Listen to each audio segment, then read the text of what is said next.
ఒకప్పుడు ఆయన మనసంతా పసుపే. ఖాకీ డ్రెస్సులో ఉన్న ఎల్లో బ్యాచ్తోనే సావాసం చేశారు. ఎల్లో ఆఫీసర్ అంటూ విమర్శలు కూడా ఎదుర్కొన్నారు. చివరకు ఆ పసుపు దళాన్ని విజయ్ తీరాలకు చేర్చారు. ఏమైందో ఏమో, ఎక్కడ బెడిసికొట్టిందో తెలియదు, కానీ ఇప్పుడు తమ్ముళ్ళంటేనే రగిలిపోతున్నారు. టీడీపీ టార్గెట్గానే అడుగులు వేస్తున్నారు. గతంలో చంద్రబాబుకు సన్నిహితంగా ఉన్న ఆ అధికారి ఎవరు? పోలీస్ బాస్ కావాల్సిన ఆఫీసర్ ఎందుకు పొలిటికల్ లీడర్ అవతారం ఎత్తారు? ఆయన ఏడాదిగా కూటమి ప్రభుత్వం ఎందుకు పట్టించుకోవడం లేదు? ఇంతకీ సైకిల్ సారథిపై గుర్రుగా ఉన్నదెవరు? ఆయనకు వచ్చిన కష్టమేంటి? ఆయన ఎవరిపై గురిపెట్టారు?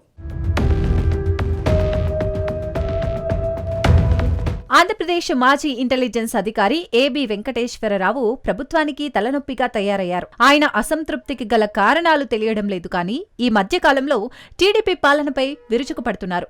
ఒకప్పుడు టీడీపీకి అనుకూలంగా ఉన్న ఏబీ వెంకటేశ్వరరావు కూటమి ప్రభుత్వం అధికారంలోకి వచ్చిన తర్వాత మాత్రం చాలా వరకు మారిపోయారు. ఏదో అసహనం ఆయనలో కనిపిస్తోంది. అది ఎంతవరకు వెళ్ళిందంటే, తాను ఆశించిన రీతిలో పాలన సాగడం లేదన్న అభిప్రాయాన్ని ఏబీ వెంకటేశ్వరరావు తరచూ బాహటంగా వ్యక్తం చేస్తుండడం అధికార పార్టీ నేతలకు మింగుడు పడటం లేదు. ఏబీ వెంకటేశ్వరరావు మిగిలిన వారిలా రాజకీయ పార్టీలు పెట్టకుండా జనంలో తిరుగుతూ ప్రస్తుత ప్రభుత్వంపై విమర్శలు చేస్తున్నారు. కూటమి ప్రభుత్వం అధికారంలోకి రాగానే ఏబీ వెంకటేశ్వరరావుపై ఉన్న కేసులను ఎత్తివేసింది. అదే సమయంలో ఆయనకు AP police housing corporation chairman గా నామినేటెడ్ పోస్టుల్లో నియమించింది. కానీ ఏబీ వెంకటేశ్వరరావు ఆ పోస్టులో చేరేందుకు ఇష్టపడలేదు. అంటే ఏబీ తాను కోరుకున్న పోస్టు ఇది కాదని ఆయన భావించినట్లు టీడీపీ నేతలే అంటున్నారు. అయితే ఆయనకు మరో పదవి ఇవ్వాలంటే ఆయన సామాజిక వర్గం కూడా ఇబ్బందికరంగా మారిందన్న కామెంట్స్ అధికార పార్టీ నుంచి వినిపిస్తున్నాయి. వైసీపీ ప్రభుత్వం సమయంలో తాను పడిన కష్టాలను ఓర్చి ఎదిరించిన టీడీపీ ప్రభుత్వం తనను గుర్తించలేదన్న భావన ఆయనలో కూడగట్టుకున్నట్లుంది.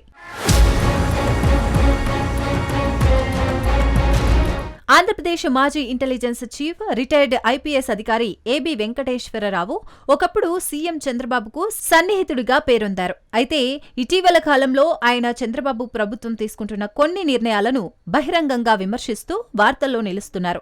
ముఖ్యంగా బనకచెర్ల ప్రాజెక్టుపై ఆయన తీసుకున్న వైఖరి టీడీపీ అభిమానుల్లో ఆగ్రహాన్ని రేకెత్తించింది.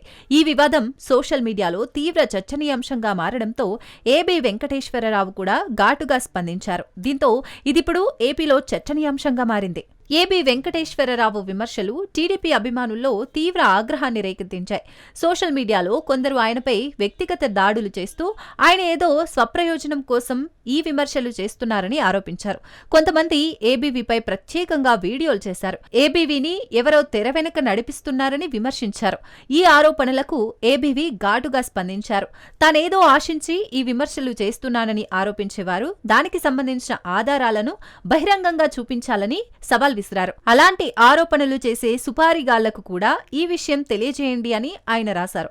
గతంలో జగన్ ప్రభుత్వంపై ఒంటరిగా పోరాడినప్పుడు ఎవరూ తనకు సహాయం చేయలేదని, ఇప్పుడు మంచి ప్రభుత్వంలో కూడా తనపై పెట్టిన కేసులు ఎత్తివేయడానికి 9 నెలలు పట్టిందని ఆయన ఎద్దేవా చేశారు.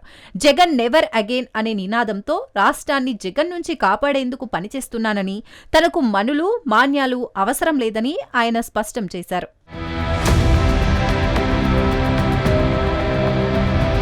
అందుకే ఏబీ వెంకటేశ్వరరావు తాను రాజకీయాల్లోకి వస్తున్నట్లు ప్రకటించారు. అయితే ఇప్పటివరకు ఎలాంటి పార్టీని ప్రకటించకపోయినప్పటికీ ఆయన రాష్ట్ర వ్యాప్తంగా పర్యటిస్తూ ఇటు వైసీపీని అటు టీడీపీ పైన విమర్శలు చేస్తున్నారు.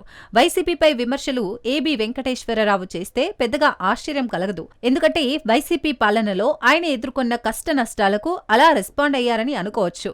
కానీ టీడీపీ అగ్రనేతలతో సత్సంబంధాలను నెరిపిన ఏబీ వెంకటేశ్వరరావు అదే పార్టీపైన ప్రభుత్వంపైన విమర్శలు చేయడంపైనే సర్వత్రా చర్చ జరుగుతోంది. ఆయనలోని అసంతృప్తి, అసహనానికి గల కారణాలేంటన్న దానిపై తమకు కూడా అవగాహన లేదంటున్నారు టీడీపీ నేతలు. ఏబీ వెంకటేశ్వరరావు రాష్ట్రంలో ప్రజలు ఎదుర్కొంటున్న సమస్యలను నేరుగా ప్రభుత్వ దృష్టికి తీసుకెళ్తున్నారు. గత వైసీపీ ప్రభుత్వ హయాంలో 4 ఏళ్ల పాటు సస్పెన్షన్తో ఇబ్బందులు ఎదుర్కొన్న ఏబీవీ అన్యాయంపై పోరాటం చేసిన చరిత్ర ఉంది. ఆయనపై వైసీపీ ప్రభుత్వం విధించిన అవినీతి ఆరోపణలు, సస్పెన్షన్లు తర్వాతి కూటమి ప్రభుత్వ విచారణలో నిరాధారణమైనవని తేలడంతో ఆయన సస్పెన్షన్ కాలాన్ని క్రమబద్ధీకరించారు. పెండింగ్ బకాయిలను కూడా చెల్లించారు. అయితే ప్రజల సమస్యలపై ఆయన వైఖరి మాత్రం మారలేదు. వాటిపై మరింత దృష్టి సారించారు. రోడ్ల దుస్థితి, విద్యుత్ సమస్యలు, ప్రజా రవాణా లోపాలు వంటి అంశాలను ఆయన ప్రస్తావిస్తూ ప్రభుత్వాన్ని నిలదీస్తున్నారు. గతంలో టీడీపీ అధినాయకత్వంతో సన్నిహిత సంబంధాలు ఉన్న ఏబీవీ 2014-2019 మధ్య ఇంటెలిజెన్స్ చీఫ్ గా పనిచేశారు. అయితే కూటమి ప్రభుత్వం ఆయనకు AP police housing corporation chairman పదవి ఇచ్చినప్పటికీ ఆయన దానిని స్వీకరించలేదు. తాజాగా మంత్రి కొలుసు పార్థసారథిని ఉద్దేశించి ఆయన చేసిన వైసీపీ నుంచి వచ్చి టీడీపీలో చేరినంత మాత్రాన ఆంబోతు ఆవైపోదు అనే వ్యాఖ్యలు సోషల్ మీడియాలో వైరల్ అయ్యాయి. ఈ వ్యాఖ్యలు టీడీపీలోని కొందరు నాయకులపై ఆయన అసంతృప్తిని సూచిస్తున్నాయి. ఈ వ్యాఖ్యలు టీడీపీ అధినాయకత్వంతో ఆయనకి ఇప్పుడు దూరం పెరిగినట్లు స్పష్టం చేస్తున్నాయి. ఏబీవీ వ్యాఖ్యలు, చర్యలు సోషల్ మీడియాలో విశేష ఆదరణ పొందుతున్నాయి.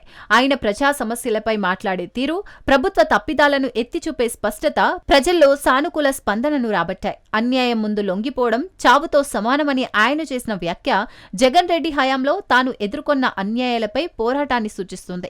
సోషల్ మీడియాలో ఆయనకు మద్దతుగా పోస్టులు, కామెంట్లు పెరుగుతున్నాయి. ముఖ్యంగా యువత నుంచి ఆయనకు గణనీయమైన ఆదరణ లభిస్తోంది.